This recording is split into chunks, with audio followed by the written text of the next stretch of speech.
Selamat siang dan salam sehat bagi kita semua. Perkenalkan, kami mahasiswa agribisnis Fakultas Pertanian Universitas Samratulangi Angkatan 2020.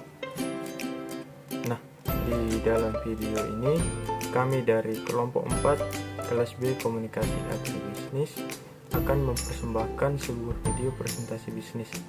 Nah, adapun bisnis yang akan kami bahas dalam video ini ialah mengenai bisnis kopi bubuk. Nah, sebelum kita masuk kepada video pembahasannya, terlebih dahulu saya akan memperkenalkan teman-teman saya dari kelompok 4 kelas B Komunikasi Agribisnis. Yang pertama ada Deborah Tuyu dengan NIM 2003 1104 038. Yang kedua ada Antonius Marmata dengan NIM 2003 1104 039. Yang ketiga ada Felisti Makapele dengan NIM 2003 1104 040. Yang keempat ada Helena Tarigan dengan NIM 2003 1104 041. Yang kelima ada Muhammad Santoso dengan NIM 2003 1104 042. Yang keenam ada Christina Kontu dengan NIM 2003 1104 049. Nah, itu tadi teman-teman saya dari kelompok 4. Sekarang kita akan masuk kepada video pembahasannya yang akan dibawakan oleh teman-teman saya dari kelompok 4. Latar belakang. Kopi merupakan salah satu minuman yang sangat digemari oleh masyarakat Indonesia karena rasa dan aromanya. Minuman ini digemari oleh segala umur secara turun-temurun. Kondisi ini sama dengan di luar negeri, misalnya di Amerika. Sebagian besar masyarakat menyukai minuman ini, sehingga istilah coffee break masih digunakan hingga saat ini untuk menandai waktu istirahat maupun jam makan siang. Sebagian orang mengkonsumsi kopi sebagai salah satu minuman kegemaran, sedangkan sebagian orang tidak menyukai kopi karena khawatir efek kopi terhadap kesehatan. Menurut hasil penelitian, kopi mampu menurunkan risiko diabetes mellitus, penyakit kardiovaskuler, kanker, serta mampu menurunkan kadar asam urat darah. Hal tersebut karena kandungan polifenol yaitu klorogenik acid di dalam kopi. Kandungan polifenol yang terdapat dalam kopi dapat berfungsi sebagai penangkap radikal bebas gugus hidroksil sehingga tidak mengoksidasi lemak, protein, dan DNA dalam sel. Kandungan polifenol sebagai senyawa antioksidan yang bermanfaat bagi kesehatan. Indonesia adalah satu-satunya negara produsen kopi yang memiliki spesial terbanyak di dunia. Beberapa nama kopi spesial di Indonesia yang telah dikenal di mancanegara dan menjadi bagian dari menu origin di kafe di kota-kota besar dunia diantaranya adalah Gayo Coffee, Mandailing Coffee, Java Coffee, dan Toraja Coffee. Sedangkan beberapa nama yang saat ini dikenal diantaranya adalah Bali Kintamani, Prianger Coffee, Flores Coffee, dan Papua Coffee. Seperti yang kita ketahui saat ini, permintaan kopi meningkat. Tidak hanya untuk diekspor, permintaan dalam negeri juga mengalami peningkatan. Hal ini dikarenakan saat ini banyak bermunculan usaha bisnis kedai kopi. Oleh karena itu, kami berminat menumbuhkan bisnis baru yakni bisnis produk bubuk kopi. Diharapkan bisnis ini dapat terus dikembangkan agar dapat membuka lapangan pekerjaan bagi orang lain guna mengurangi tingkat pengangguran. Masalah dan solusi, yaitu yang pertama masalah. Masalah yang pertama, pelaku usaha masih tergolong pemula. Seperti yang kita ketahui, pelaku dalam usaha ini masih tergolong pemula. Dikatakan pemula karena baru terjun ke dalam dunia bisnis. Yang kedua yaitu modal. Seperti yang kita ketahui, setiap usaha tentunya harus memerlukan modal. Demikian juga untuk usaha bisnis produk bubuk kopi ini, modal awal yang diperlukan relatif besar. Masalah yang ketiga, kualitas rasa. Kualitas rasa bisa menjadi sebuah kendala apabila tidak mampu untuk menjaga proses pembuatan meskipun menggunakan sistem franchise. Masalah yang keempat yaitu persaingan harga. Saat ini banyak produsen mau dan mampu memberikan harga yang sangat murah kepada konsumen. Apabila hal ini tidak dapat dibijaki dengan baik, maka ini akan menjadi suatu masalah yang besar bagi pengusaha yang baru. Masalah yang kelima atau yang terakhir, variasi biji kopi yang sedikit. Seperti yang kita ketahui bahwa dalam bisnis usaha bubuk kopi ini masih menggunakan 3 jenis biji kopi saja. Tetapi hal ini bukan menjadi masalah yang begitu serius. Yang kedua, solusi. Solusi yang pertama yaitu untuk masalah permodalan, modal dapat kita peroleh dari bank lewat jalur UMKM. Saat ini sudah banyak lembaga perbankan yang mau memberikan bantuan modal kepada pelaku UMKM. Tentu saja modal yang diberikan oleh pihak perbankan harus dikembalikan. Dengan kueletan dalam menjalankan serta mengembangkan usaha, maka itu dapat terbayarkan secepat mungkin. Solusi yang kedua yaitu untuk masalah kualitas rasa. Setiap orang memiliki penilaian yang berbeda-beda. Namun tetaplah memberikan produk dengan kualitas yang terbaik agar orang lain memiliki chemistry dengan produk Anda. Solusi yang ketiga yaitu tetaplah memberikan harga yang ramah di kantong. Walaupun tujuan berbisnis adalah untuk mendapatkan keuntungan, jangan terlalu mengambil keuntungan yang besar. Walaupun keuntungan yang diambil hanya sedikit, tetapi apabila usaha berjalan lama, maka keuntungan yang besar akan diperoleh. Solusi yang keempat, tetap berikan pelayanan yang baik bagi konsumen. Kebanyakan konsumen akan berpindah pada orang lain apabila menurutnya pelayanan yang dia peroleh dari kegiatan transaksi dengan produsen kurang baik. Oleh karena itu, tetaplah berikan pelayanan yang baik walaupun terkadang pembeli atau konsumen menjengkelkan. Solusi yang kelima yaitu jangan hanya fokus kepada konsumen yang sudah menjadi pelanggan kita, tetapi kita harus mencari pelanggan yang baru terhadap produk kita tanpa mengurangi kualitas pelayanan kepada pelanggan yang sudah lama berlangganan dengan kita. Solusi yang terakhir, terima setiap kritikan dan masukan yang diberikan oleh setiap konsumen kepada kita.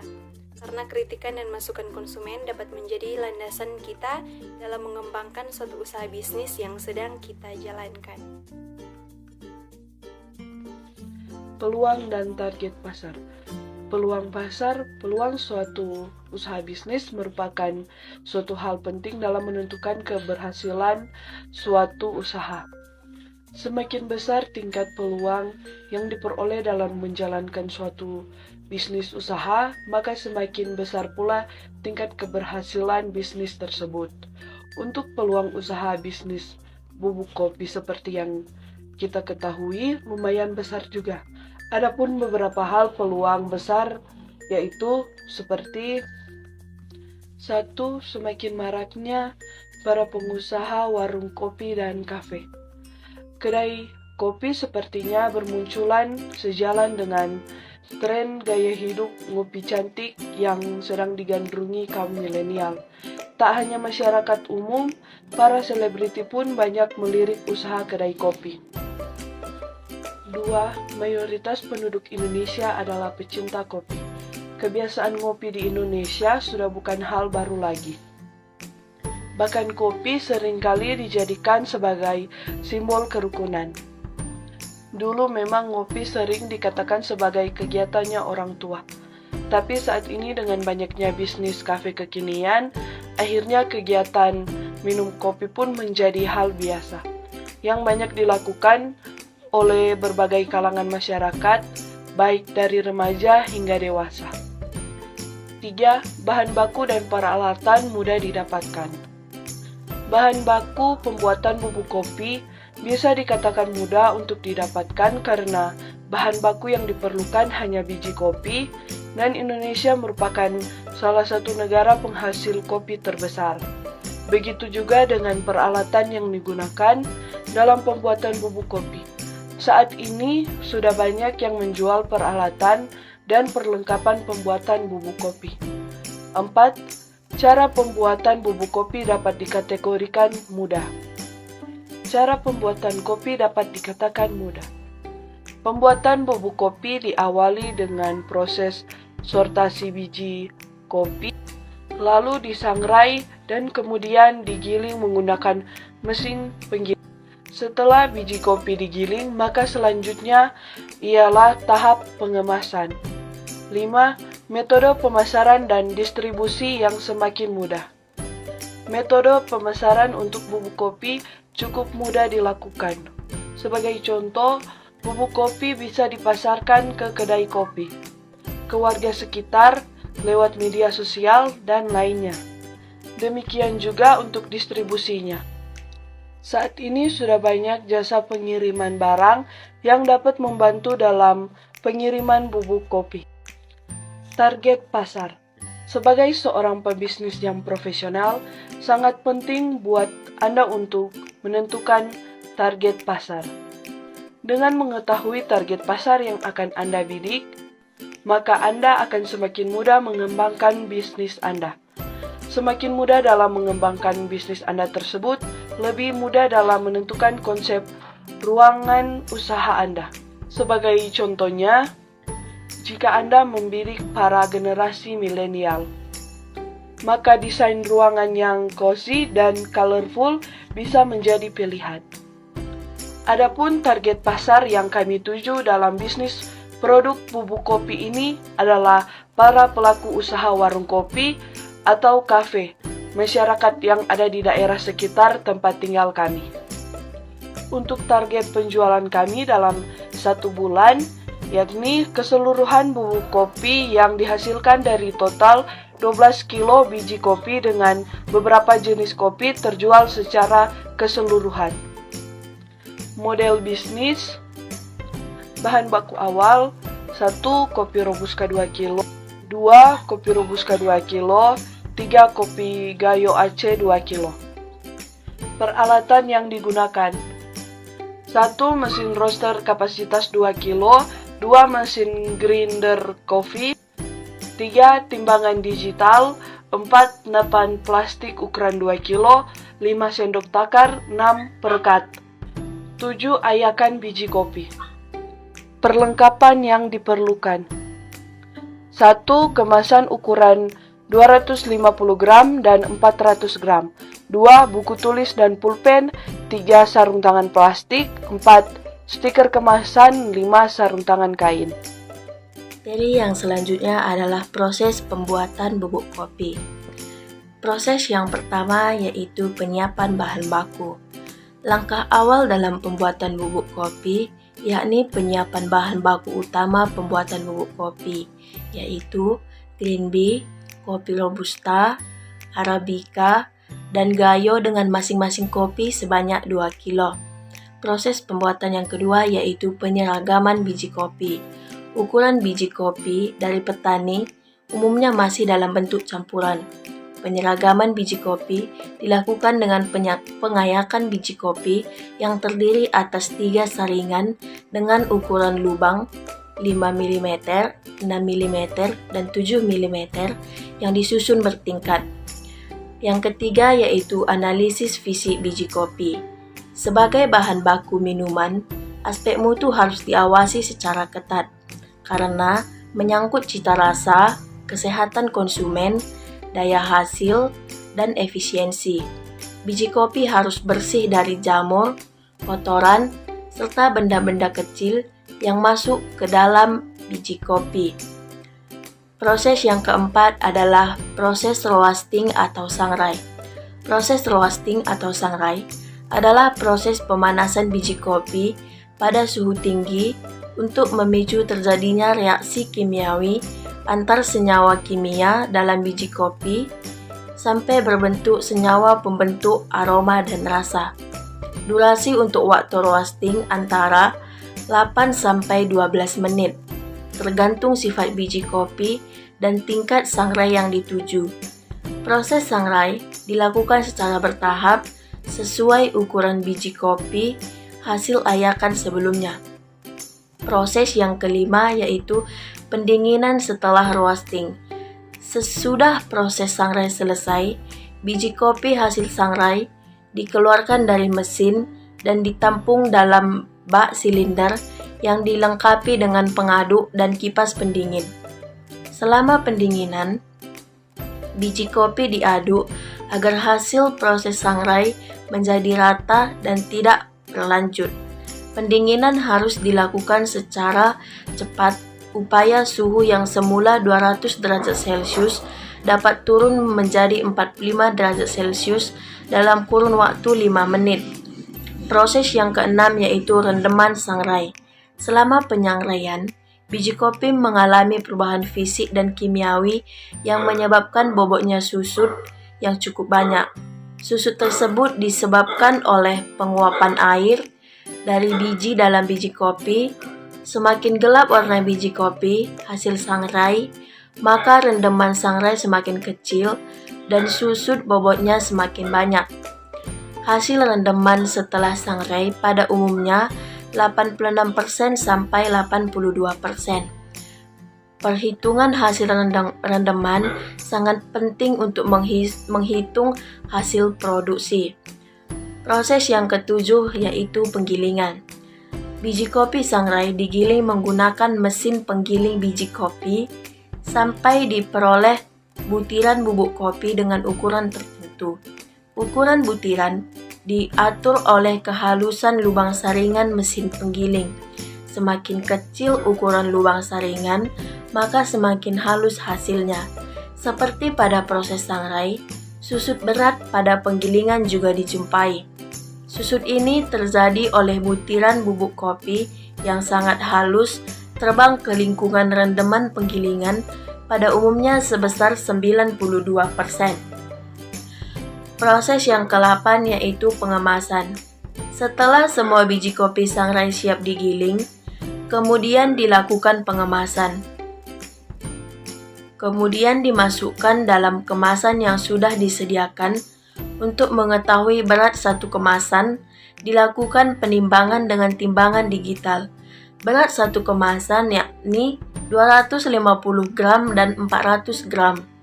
Berat satu kemasan tidak boleh kurang dari berat yang sudah ditentukan. Hal ini bertujuan agar konsumen nantinya tidak dirugikan. Proses yang ke-9 adalah pemberian desain pada kemasan. Pemberian desain pada kemasan dapat dilakukan dengan pemberian stiker.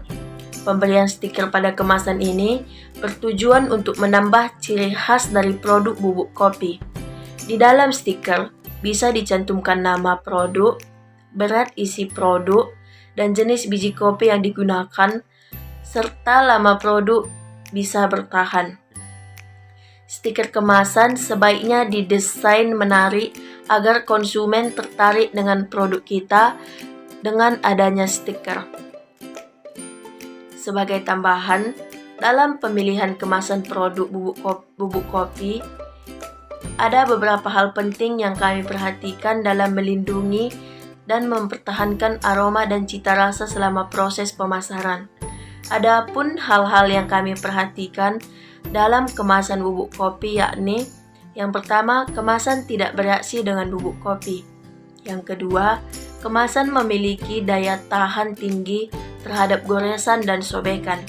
Yang ketiga, untuk desain yang ditambahkan pada kemasan tidak memperubahi sifat dan bentuk kemasan. Yang keempat, daya tahan kemasan tinggi terhadap air, minyak, ataupun sejenisnya.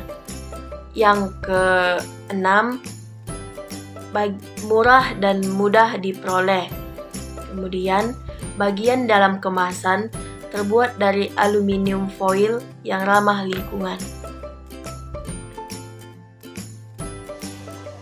Nah, selanjutnya di sini saya akan menjelaskan tentang pemasaran produk bubuk kopi. Nah, yang pertama itu ada pemasaran lewat agroindustri wisata. Selama ini masyarakat hanya mengenal agrowisata, suatu kegiatan rekreasi yang memanfaatkan kawasan pertanian. Produk hasil pertanian seperti bubuk kopi dan dapat dipasarkan di kawasan ini dengan menjadi bubuk kopi menjadi salah satu oleh-oleh khas para pengunjung atau juga dipasarkan ke kedai kopi yang ada di kawasan agrowisata tersebut. Nah, yang kedua itu ada pemasaran lewat kedai kopi dan kafe. Seperti yang kita ketahui saat ini, pertumbuhan bisnis warung kopi dan kafe berkembang sangat pesat. Tentunya setiap warung kopi dan kafe itu pasti memerlukan bubuk kopi untuk dijadikan bahan baku pembuatan minuman yang akan disajikan kepada konsumennya. Nah, oleh karena itu, produk bubuk kopi akan dipasarkan ke warung kopi dan kafe. Nah, yang ketiga itu ada pemasaran lewat pasar digital. Maraknya bisnis online saat ini menjadi suatu peluang besar dalam memasarkan produk bubuk kopi ini. Kami dapat memasarkan produk bubuk kopi ini kepada konsumen lewat media yang tersedia tanpa harus bertemu secara langsung. Dengan pasar digital, konsumen dapat dicakup secara luas, dan seperti yang kita ketahui juga masyarakat saat ini lebih suka belanja lewat online atau melalui pasar digital. Nah, yang keempat itu ada pemasaran secara langsung kepada masyarakat sekitar. Produk bubuk kopi ini juga dapat dipasarkan secara langsung kepada masyarakat yang ada di lingkungan sekitar. Hal ini juga memiliki peluang dalam pemasaran bubuk kopi, karena setiap rumah pasti selalu ada disediakan bubuk kopi, apalagi produk yang ditawarkan merupakan produk yang original dengan ramah kantong, maka masyarakat akan tertarik untuk membelinya, sehingga potensi penghasilan dapat dimaksimalkan. Nah, selanjutnya itu ada metode pendistribusian dan metode pembayaran. Nah, untuk produk yang akan dipasarkan di kawasan agrowisata tentunya tidak memerlukan bantuan jasa pengiriman, karena produk bubuk kopi dipasarkan secara langsung dan pembeli membeli bubuk kopi tersebut secara langsung juga dari kami sebagai produsen. Untuk tujuan kedai kopi sekitar agrowisata, apabila terjalin hubungan kerjasama dalam pemasaran bubuk kopi tersebut, dapat diantar oleh kami sebagai produsen untuk mengurangi biaya pengiriman. Demikian juga dengan kedai dan kopi yang mau membeli produk bubuk kopi, serta masyarakat yang mau membeli bubuk kopi. Kami sebagai produsen akan mengantarkannya secara langsung dan sesuai dengan waktu yang diminta. Nah, untuk konsumen yang membeli secara online atau melalui media sosial, akan dilakukan pengiriman bubuk kopi menggunakan jasa pengiriman yang tersedia ke tempat yang diinginkan konsumen tersebut. Tentunya biaya pengiriman barang akan ditanggung oleh pihak konsumen. Nah, untuk produk yang dijual secara langsung kepada konsumen, tentunya metode pembayarannya juga dilakukan dengan uang cash, baik untuk konsumen yang membeli di sekitar kawasan agrowisata, masyarakat sekitar yang mau membeli, dan kedai kopi ataupun kafe yang melakukan pembelian. Adapun metode pembayaran lainnya yakni melalui pembayaran online dengan mengirimkan bukti pembayaran kepada kami melalui WhatsApp. Demikian juga untuk transaksi online, metode pembayarannya juga dilakukan secara online melalui metode pembayaran yang tersedia, dan tentunya bukti pembayaran dikirim juga kepada kami.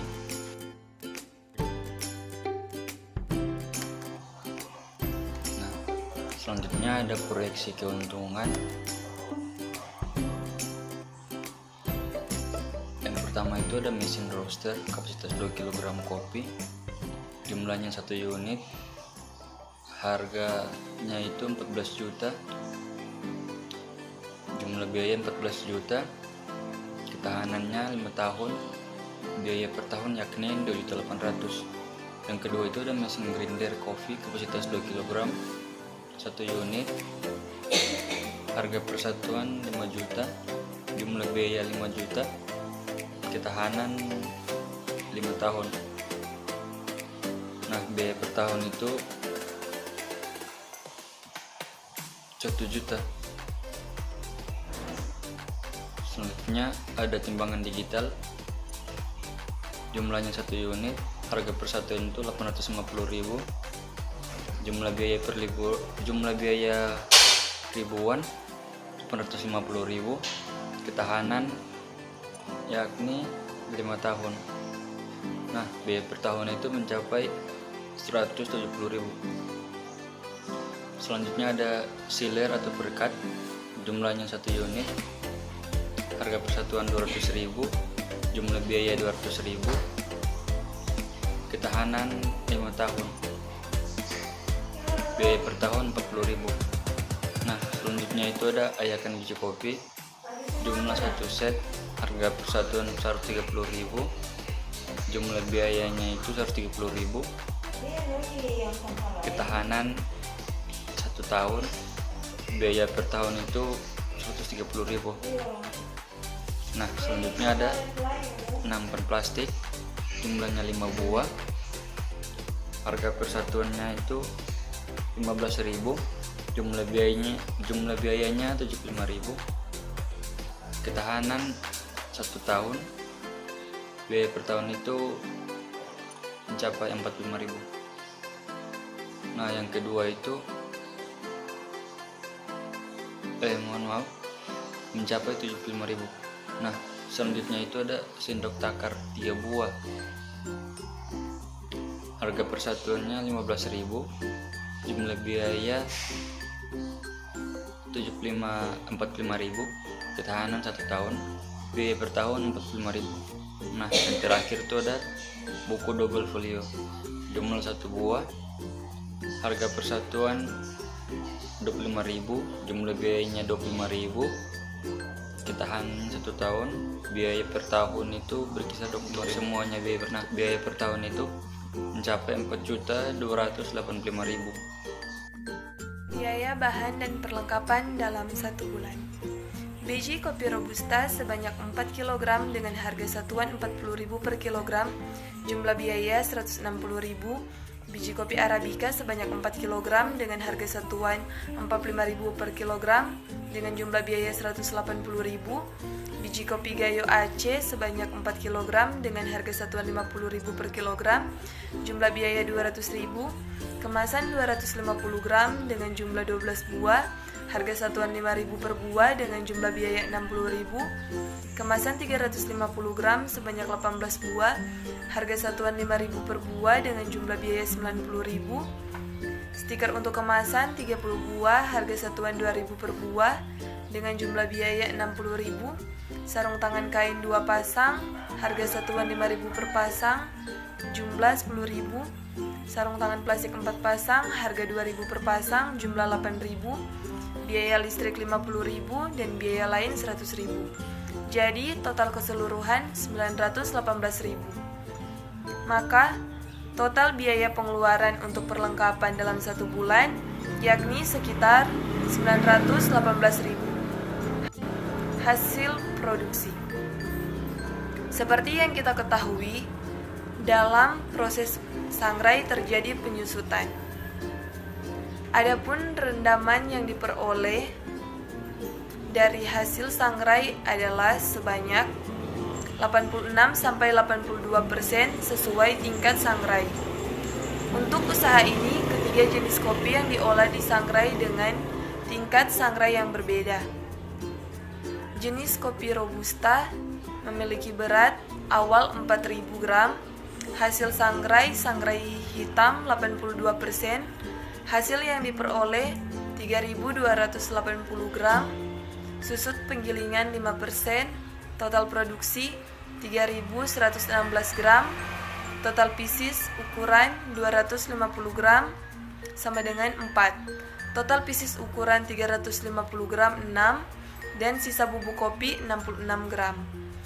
Arabica berat awal 4.000, hasil sangrai medium 84%, hasil diperoleh 3.360 gram, susut penggilingan 5%, total produksi 3.192 gram, total pieces ukuran 250 gram 4, total pieces ukuran 350 gram 6, dan sisa bubuk kopi 142 gram.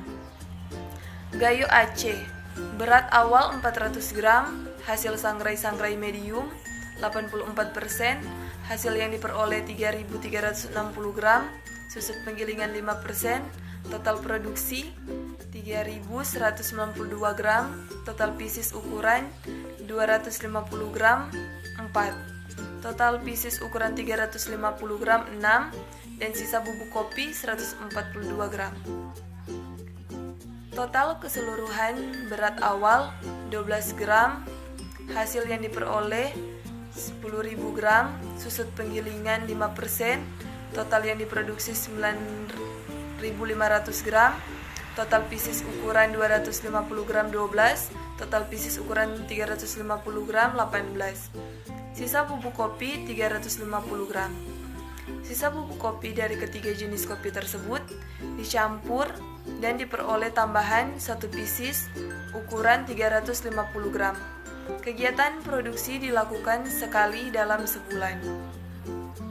Yang berikutnya, pendapatan. Kopi Robusta ukuran 250 gram sebanyak 4 pieces dikali 35.000 berjumlah 160.000. Ukuran 350 gram sebanyak 6 pieces dikali 49.000 berjumlah 294.000. Jadi totalnya 454.000. Kopi Arabica ukuran 250 gram sebanyak 4 pieces dikali 40.000 berjumlah 160.000. Ukuran 350 gram sebanyak 6 pieces dikali 55.000 total 330.000. Jadi totalnya 490.000. Kopi Gayo Aceh ukuran 250 gram sebanyak 4 pieces dikali 50 berjumlah 200. Ukuran 350 gram sebanyak 6 pieces dikali 70.000 berjumlah 420.000. Jadi totalnya 620.000. Kopi mix ukuran 350 gram jumlah 1 pieces dikali 50.000 berjumlah 50.000. Jadi total pendapatan adalah sebesar 454.000 ditambah 490.000 ditambah 620.000 dan ditambah 50.000 berjumlah 1.614.000. Yang berikut laba rugi. Untuk mengetahui apakah usaha ini mengalami keuntungan atau kerugian, dilakukan dengan menjumlahkan seluruh pendapatan yang kemudian dikurangi oleh total keseluruhan biaya, peralatan, dan perlengkapan. Secara sistematis, perhitungan adalah sebagai berikut. Total pendapatan 1.614.000, total biaya peralatan 4.155.000 per tahun atau 346.250. Total biaya bahan baku dan perlengkapan 918.000. Dengan demikian total pengeluaran dalam 1 bulan adalah 346.250 ditambah 918.000 berjumlah 1.264.250. Laba rugi pendapatan dikurangi pengeluaran sebesar 1.614.000 dikurang 1.264.250, laba 349.750. Kesimpulan, dengan demikian usaha ini merupakan suatu usaha yang memiliki laba yang bisa dikategorikan lumayan besar. Apabila usaha ini ditekuni, maka usaha ini dapat berkembang sehingga menjadi perusahaan besar. Dengan ketekunan menjalankan bisnis bubuk kopi ini, diharapkan kita dapat memperoleh laba secara maksimal. Tentunya, peluang yang ada harus dimanfaatkan semaksimal mungkin untuk meningkatkan pendapatan.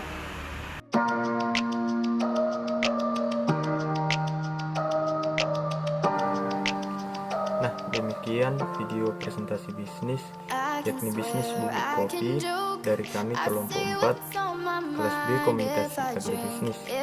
Apabila ada kesalahan kata, salah pengucapan ataupun kekurangan dalam video ini, saya mewakili teman-teman saya dari kelompok 4 mohon maaf atas kekurangan tersebut. Kiranya video ini bermanfaat bagi teman-teman sekalian. Jangan lupa memberikan support untuk kami agar pembuatan video selanjutnya dapat terus lagi. Akhir kata saya mengucapkan terima kasih, selamat siang dan salam sehat bagi kita semua. Some days I'm broke, some days I'm rich.